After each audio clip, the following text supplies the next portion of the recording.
Michael Porter Jr., Rui Hachimura at LeBron James, yan ang ating pag-uusapan. Final seconds. Bryant for the win. Bang! Injured naman ang isa sa mga key player ng Denver Nuggets na si Michael Porter Jr.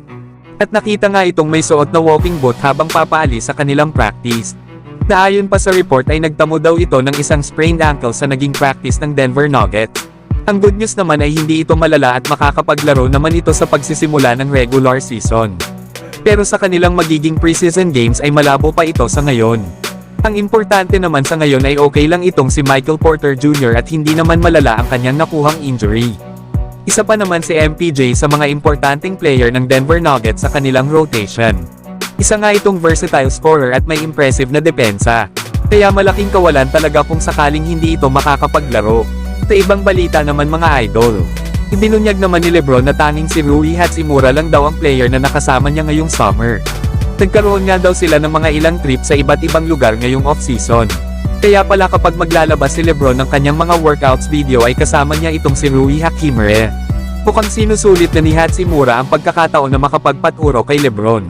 Lalo at alam naman natin na may ilang mga taon na lang si LeBron na maglalaro sa NBA at malapit na nga itong mag-retired. Kaya naman malaking bagay talaga kay Rui Hachimura ang makakuha ng teknik at diskarte mula kay LeBron James. Lalo at may edad pa lang itong 25 years old.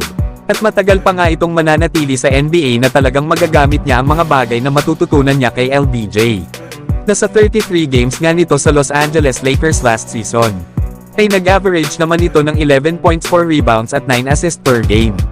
At meron naman itong 31% sa 3-point area.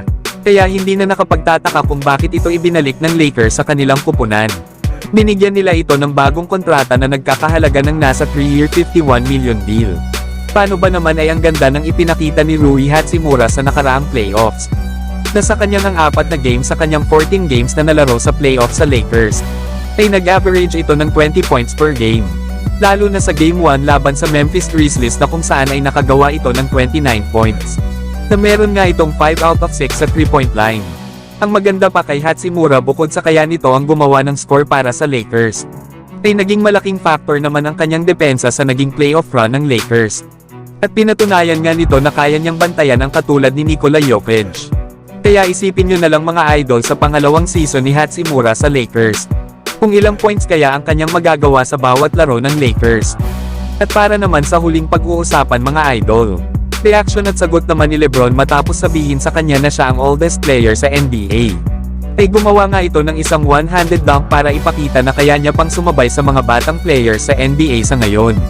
Pero habang nasa interview itong bagong player ng Lakers na si Jackson Hayes, ay nagulat ito sa kanyang nakitang dunk ni LeBron at hindi nga daw ito handa sa ginawa ni LeBron.